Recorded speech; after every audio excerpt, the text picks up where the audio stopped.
The illegal elbow. Elbow techniques. This is the elbow. An elbow from here. I'll throw the elbow. Yeah, the illegal elbows. All right, people, we're back, man. Illegal Elbow Radio. Another exciting episode for you guys, man. This is Brian from Illegal Elbow Radio, Illegal Elbow on Twitter. And this is Dan from MMA Aftermath on Facebook and Twitter. All right, man. We are back, people, man, to kick things off. We got some stupid news tonight, but we looked a little closer into it. Earlier this morning, I got a text saying that Luke Rockhold got injured surfing. And I thought, how fucking... Collarbone. Yeah. I thought, how stupid can you be to do that on... You made it through the weigh-ins. Why would you go out and do something like that? I thought, this is nuts. You look the guy that wrote it, he trolled it up real good, saying, yeah, he hit a bad wave and smashed up into some rocks, or I forget what he said, but he hit a bad wave and busted his collarbone, and he was playing it a little bit. Yeah, like, what an asshole, man. Yeah. But I mean, you get home and you're like, well, I want to see the news on that. And you look around and it's like, yeah, it isn't posted anywhere. And I got under suspicion because the first troll was Ronda Rousey out pregnant. And due to, she had Kat Zagano coming up, and due to the 9-month term, that will be pushed back and shit. I'm like, okay. At first, when you see it, you're just like, oh, this isn't fucking real. You got me, motherfucker. If I'm actually looking into it, I give you props. You got me. Yeah. You got me looking into it. You win. Coming into Saturday, man. Saturday, an injury-plagued card, to say the least, brother. From the get-go, man. From the get-go. If you wanna break that down a little bit, it's like the okay, you're injured, you get him, and then he got injured, then you get this guy. Yeah, it started out with Fei Jiao injured, so Ovince StPreux is now gonna face Francimar Barroso at Fight Night 56 in Brazil. Blah blah blah. Now Jimmy Manua was in the main event. He gets injured. And now Shogun's facing Ovince StPreux because of it. What they've done with Francimar Barroso, I think he might, I don't know. I think his fight just got canceled altogether. So, yeah, Barroso was just out of a fight. Maybe he gets like a little consolation check or something. I don't know. But and that shit all happened so recent, too. I mean, I don't know about the first injury, but I know Manua was what? Within a week ago? So, I mean, this has got to be one confused OSP going into this night. But I think it'll be good, man. I think this is a doable fight for Shogun. But you know what? I don't know, man. I mean, I can make the argument the other way, too. I think this could be a really tough fight for Shogun. Because you're fighting a guy that's not as war-torn, not as... I don't know how do you say it, really. You know what I mean? It's hard to say with a OSP going into the later rounds, being in a main event, going into later rounds. OSP might not have to go that far, who knows? But, I see him being a much fresher fighter, going into the later rounds, with 3rd to 5th, you know what I mean? But that's kind of how it worked out, man, as far as the injuries go. And you know what? It's just another, what do you call it, man? Another plague on the year 2014, dude. It's just horrible. These injuries are just ridiculous.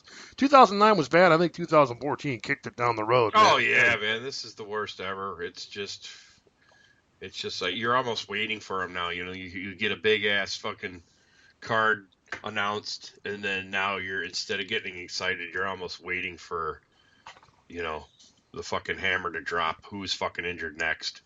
But, Mauricio Shogun Rua coming in here against the OSP dude. He needs this one. Either way, if he beats an OSP, yeah, fucking Shogun's gonna have that fucking fire in him where he's gonna keep pressing on, and depending how he beats an OSP, it would catapult him. He's back in contention in 3 more fights or so, and gives him a spark, I guess.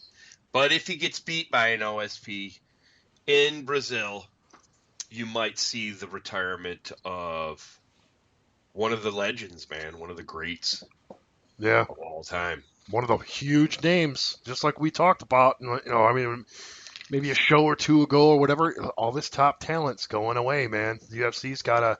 I think that's why they did so many shows, or why they've been doing so many shows trying to build stars. And it's like, I'm not sure this is the way to do it, guys. Yeah.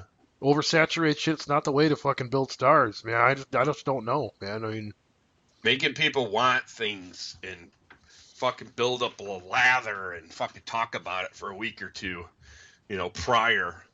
That's what gets people into it, dude. Not a fuck, every week shit. 2 times a weekend shit. yeah, I mean, half the time we don't even have time to really, to do a show. Yeah. Show prep is a pain in the ass because it's like, holy shit. We just got the post fight done for this, this past weekend. Now we got 2 fight cards coming up this weekend, which granted, yeah, we can, it's not a big deal. We can talk about it. We'd like to throw in news as well. And it's like, but before we know it, we're on a 2-hour show and it's like, okay, a 2 hours worth of talking about all the shit that's going on. And it's like, geez, man. Yeah, because we're just good. Usually we don't just say, hey, he beat this guy, he beat this guy, I'm moving on. We'll usually break it down either way. Yeah, try to do something, you know what I mean? Yeah, and it's like, OSP, man, don't sleep on OSP. I know he looked like shit against Bader, but Bader took him back to fucking college, man. He's like, okay, you want to fucking show all your Tennessee volunteers and he did this and blah, blah, blah, blah, blah. He said, okay, well, let's get the singlets on then and I'll show you how to fucking wrestle. And Bader knew he had to do that, though. He knew he had to. Because going strike for strike, it might have been a bad night for Bader. It might have. But Bader, OSP kind of, it was like OSP after the first round in that fight kind of gave up to me. Because he was like, dude, I'm not going to beat this guy at this game. He's just far superior. Yeah. Look at Bader's body, dude. He is built a fucking wrestler, man. Yeah. I'm surprised Bader doesn't fucking compete in Metamoris a lot more. He's a pretty cut up. Yeah, he's a cut up dude, man. He's in awesome shape. I mean, yeah, he's definitely very, very serious, and a lot of people will say, yeah, this is not the prettiest way to fucking fight, but OSP come in talking all types of shit about this and that, dude. Well, OSP, this is the way to beat an OSP if you're that good at it, but there's not that many guys that are a superior wrestler. Like Shogun's not going to take that approach. No. Which I think that may as well hurt him. That might hurt him, man. If Shogun doesn't show good takedown offense, we might see OSP do to fucking Shogun what fucking Bader did to OSP. So, and that's how I got it. And I'm sorry. And my final verdict on this is OSP is going to try to take fucking Shogun to the fucking ground and try to ground and pound and this and that. And right now, Shogun, if you got some in the guard jiu-jitsu, we need to see it here, bro. Yeah. You know what? Let me make a quick little note on Shogun right now.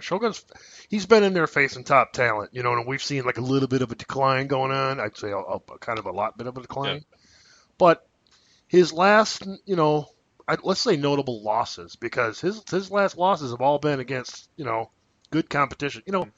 Good to top. Wars. Yeah, it's two wars with Dan Henderson, which the most recent was he got knocked out in the 3rd round. Chael Sonnen, rear submission, guillotine choke in the 1st round. Alexander Gustafsson decision, 3rd round.